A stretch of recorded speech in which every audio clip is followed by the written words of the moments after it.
chelo, amalunko onye melo, amalo onye dị mma na onye dị njọ. Asị na anya na-afụ obi, asị na anya na-afụ ime obi, afụ nke onye chelo. Once upon a time, there lived two brothers, Ofo and Njoku. Ofo was the older one, and Njoku was the younger brother. Now, they had grown up and gotten married, but Ofo was unable to have children for some time. Njoku, on the other hand, had a son called Obina. Obina was very intelligent, he was very brilliant and hardworking.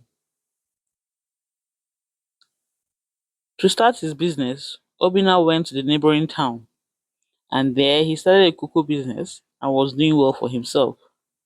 Eventually, Ofo gave birth to a son and named him Inamdi. However, by the time Inamdi was born, Ofo's business was struggling. In the beginning, Ofo was very rich and was able to take care of his brother Njoku when they were young. But now that he was old, his business was going down and he was not able to take care of his family very well. Now, when Inamdi was a bit older, Njoku suggested to Ofo that let Inamdi, his son, go to Obina's place and work for him and there learn the business. After all, they were cousins. Obina would take care of Inamdi and teach him everything he knows. Ofo's wife was hesitant, but Ofo convinced her that this was family. Njoku was his younger brother, and as such, Obina was Nnamdi's cousin. Obina was very intelligent, very kind, and he would take care of their son Nnamdi. And so they agreed. Nnamdi went to meet Obina, and there they started the cocoa business together. Obina loved Nnamdi so much and took him as his own younger brother. He fed him, clothed him, provided all the things he needed, always remembering that still Nnamdi was a child and would want to play football with his friends. He was always patient with Nnamdi. One day, Obina sent Nnamdi to the market. He told him to buy foodstuffs so they could cook and eat that night. But as the time went, Nnamdi never came back. It was getting very late. Then Obina went out, going around to Nnamdi's friends' houses looking for Nnamdi, but nobody had seen him. They all saw him that evening when he was playing football, and then he went home, and that was when Obina sent him to the market. Obina went to the market, and the market was closed. The market women had gone. Those who were still there said they had not seen Nnamdi that day. Obina was getting very worried. Where would Nnamdi go to? 2 days had passed, 6 days had passed, and still Nnamdi never came back. Obina then went to his father's friend's house and told him what had happened, that he had not seen Nnamdi for some time now, and he was very, very worried. He had also reported the situation to the police.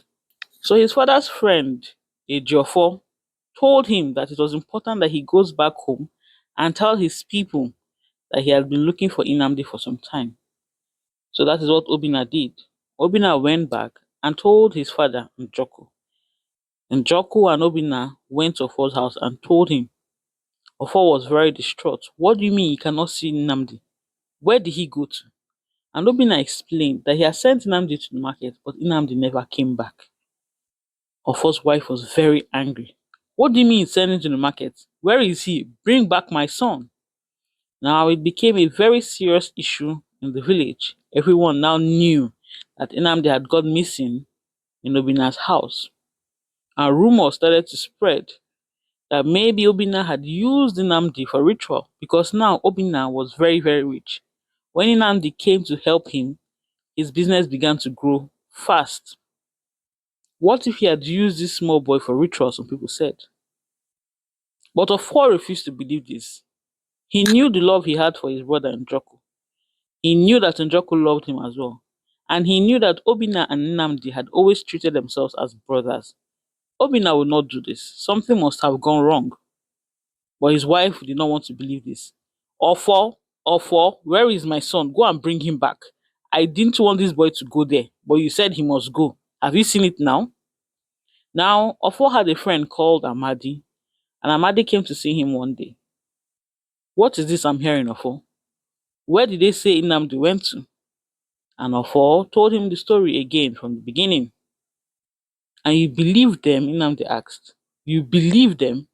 You're sitting down here and these people have used your son for ritual. They have used him for sacrifice. Haven't you heard all these evil gods that give people wealth in exchange for blood? But Obina will not do that. And Njoko believes Obina's story. And I believe Njoko. Be sitting down there, be believing nonsense. Don't go and look for your son. I will advise you to go and see the Ezemo. He will reveal to you the truth. But Ofo was hesitant. He did not believe that such a thing could happen in his family. From when he was small, he and Njoku had always lived in peace. Their parents had raised them up to love each other and look out for each other. This type of thing had never been heard before in their family. Their family was not one of division or deceit. Now, 20 days had passed and still Inamdi was not yet back. Feeling frustrated, Ofo's wife followed Amadi, Ofo's best friend, and they went to see the Ezemo. The Ezemo told Ofo's wife that her son Nnamdi is crying from the spirit world, that he had been sacrificed for wealth and he's crying for justice. Ofo's wife screamed, "You see it? You see it? Hey, they have taken my son." Amadi turned and told her, "Didn't I tell you?" Now, the Ezemo said that Obinna had to take an oath. He has to take an oath to prove that he is not the one that took Nnamdi's life. Immediately, Ofo's wife went back and told her husband what she had heard. Again, Ofo was hesitant, but his wife was persistent. So they sent for Obinna and they told Obinna that he had to take an oath to prove that he's innocent. However, when Obinna had moved to the town where his business is, he had given his life to Christ and had become a Christian. So he said he could not take an oath, it was against his faith. The people were now becoming more angry. "Take this oath and prove your innocence, so that we will know that you have not committed this crime." But Obinna refused. Now this made people suspect him more, and this made Ofo angry. Now one evening, Obinna was in his father's house thinking about the situation. He was very, very worried. And Amadi's son came and met him.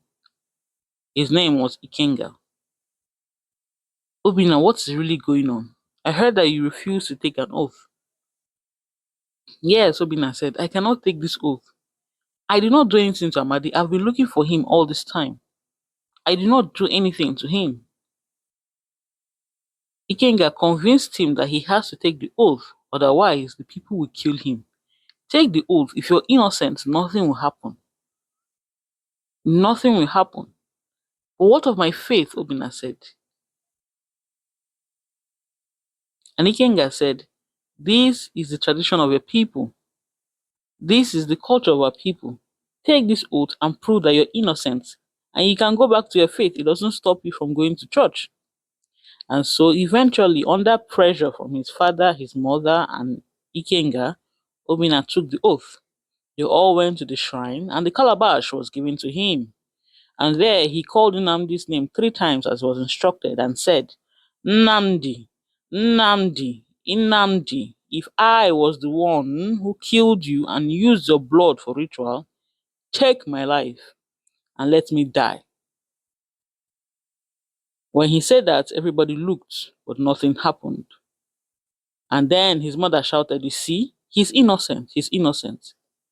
But as she was shouting, he's innocent, Obinna began to cough. He was coughing, coughing, coughing. And then he began to cough out blood. Everybody began to scream, "Hey! See oh!" Immediately, Obinna fell down and collapsed. His mother wanted to rush to him and hold him. "Obinna, what is it?" But Ezemo said, "Nobody should touch him. Nobody should touch him, otherwise the curse of the gods will follow you." Now, as this was going on at the shrine, it so happened that in Ofo's house, he was sitting outside because he refused to go to the shrine with them. He was very sad. As he was sitting down outside of his house, he saw some police officers coming through his gate. There were two of them, and somebody was walking behind them. The officers looked at him and said, "Are you Mr. Four?" And he said, "Yes. What is it?" And then they turned, and Ofo was able to see the person behind them. It was his son, Namdi. Ofo jumped and ran to Namdi. "Namdi, my son, what happened to you? We have been looking for you." And then the police officers explained that some human traffickers had kidnapped Namdi. But however, the police officers were able to catch them and release those that had been kidnapped. They wanted to sell them as slaves. Immediately, Ofo remembered that Obinna was being forced to take the oath. So he took Nnamdi's hand and they began to run to the shrine. But when they got there, Obinna had collapsed. He was on the ground, shaking. Once everybody saw Nnamdi, they all screamed and ran away. Some stayed out of shock. Then Njoku turned and said, "Nnamdi, are you alive?" Immediately Ofo said, carry him, let us take him to the chief priest in the palace." And so they carried Obinna and took him to the palace. And there the chief priest was sent for. The chief priest explained to them that Obinna had been poisoned. Immediately the calabash had touched his hand, poison from spiders had entered into his veins, and they're poisoning his blood right now. So the chief priest moved fast and gave Obinna some antidotes to stop the poison from spreading. Eventually, Obinna stopped shaking. So the chief priest said, "Tell me everything that has happened." As they told them everything that happened, then the chief priest turned and told the king that something bad has happened here. The Ezemo they went to is an evil one that has been corrupted by money. Somebody has paid that Ezemo to do something. But who? The king sent some guards to go and look for the Ezemo. They went to his shrine but did not see him. They searched and saw him as he was trying to cross the border into another village, and they caught him and they took him to the palace. There he confessed that it was Amadi, Ofo's best friend, that had paid him to kill Obinna. For you see, Amadi had been envious of Njoku. He was envious of the way Ofo loved Njoku and took care of him.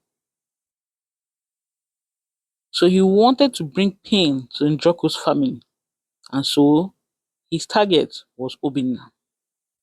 Amadi was therefore caught and arrested with the Ezemo.